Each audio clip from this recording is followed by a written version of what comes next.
বাঁচার সুযোগ থাকলেও দেশ এবং দেশের মানুষের কথা চিন্তা করে নিজের জীবনকে উৎসর্গ করে গেলেন অকুতোভয় পাইলট আসিম জাওয়াদ।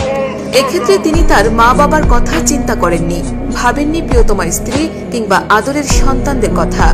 তার ভাবনায় ছিল কেবল ওই দেশের মানুষের সুরক্ষা। বিমানটি লোকালয়ে পড়লে অসংখ্য মানুষের প্রাণ যেতে পারত। এ কথা ভেবে নিজের জীবনের তোয়াক্কা করেননি তিনি। বিমানটিকে নদীর ওপর নিয়ে শেষ মুহূর্তে বিমান থেকে প্যারাশুট দিয়ে নিচে নেমে আসেন। বিমান বাহিনীতে স্কোয়াড্রন লিডার হিসেবে কর্মরত ছিলেন আসিম জাওয়াদ।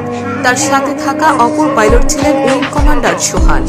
গত 9 মে বৃহস্পতিবার 10:25 দিকে চট্টগ্রাম বন্দরের পতেঙ্গা টার্মিনাল এলাকায় বিমান বাহিনীর ইয়াক 130 প্রশিক্ষণ বিমানটি দুর্ঘটনায় পতিত হয়।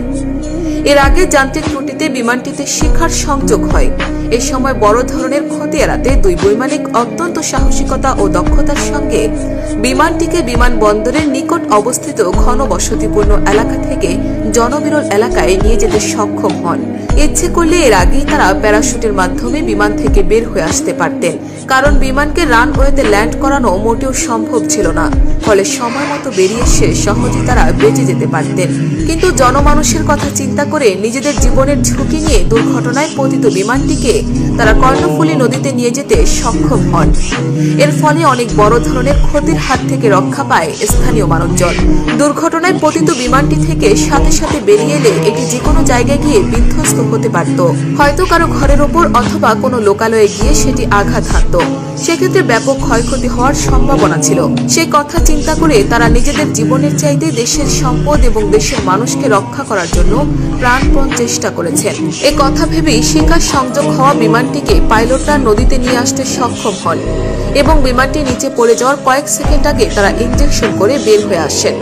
আর সাহসী এমন সিদ্ধান্তে দেশের মানুষকে বাঁচিয়ে অন্য ভুবনে পাড়ি জমিয়েছেন অকুতোভয় pilot squadron leader Asim Jawad. দক্ষ এই পাইলট তার কর্ম এবং ব্যক্তি জীবনে ছিলেন বেশ সফল একজন মানুষ।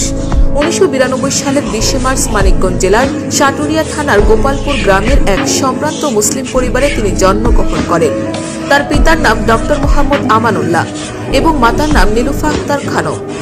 স্কোয়াড্রন লিডার আসিম জাওয়াদ 2007 সালে সাভার ক্যান্টনমেন্ট পাবলিক স্কুল থেকে এসএসসি, 2009 সালে সাভার ক্যান্টনমেন্ট পাবলিক কলেজ থেকে এইচএসসি এবং 2012 সালে বাংলাদেশ ইউনিভার্সিটি অব প্রফেশনালস থেকে বিএসসি এরো পাশ করেন। 2010 সালের 10 জানুয়ারি তিনি বাংলাদেশ বিমান বাহিনীতে যোগদান করেন এবং 2011 সালের 1 ডিসেম্বর ক্যাডেটদের জন্য সর্বোচ্চ সম্মান সোর্ড অব অনার প্রাপ্তি সহ জিডিপি শাখায় কমিশন লাভ করেন। চাকরিকালীন সময়ে তিনি বিমান বাহিনীর বিভিন্ন ঘাঁটি ও ইউনিটে গুরুত্বপূর্ণ পদে নিয়োজিত ছিলেন। তিনি পেশাদারী দক্ষতা ও সাফল্যের স্বীকৃতিস্বরূপ মফিজ ট্রফি, বিমান বাহিনী প্রধান ট্রফি ও বিমান বাহিনী প্রধানের প্রশংসাপত্র লাভ করেন। এছাড়াও জাতীয় বিমান বাহিনীতে কোর্সে অংশগ্রহণ করে সাফল্যের স্বীকৃতি স্বরূপ chief of air stuffs trophy for best in flight Indian air force অর্জন করেন। তার কমিশন প্রাপ্তির পর চাকরিকাল 12 বছর 5 মাস 9 দিন। চলে যাওয়ার কালে তার বয়স হয়েছিল 32 বছর 1 মাস 20 দিন। তিনি স্ত্রী, 1 কন্যা, 1 পুত্র, বাবা মা এবং অসংখ্য গুণগ্রাহী রেখে গেছেন। এই বৈমানিকের চলে যাওয়ার খবরে এলাকায় শোকের ছায়া নেমে এসেছে। কান্নার রোল পড়েছে তার স্বজন ও প্রতিবেশীদের ঘরে।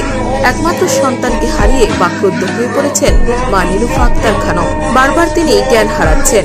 আসিম জাওয়াদের অকাল প্রস্থানে প্রধানমন্ত্রী শেখ হাসিনা, বিমান বাহিনী প্রধান সহ আরো অনেকে শোক জানিয়েছেন।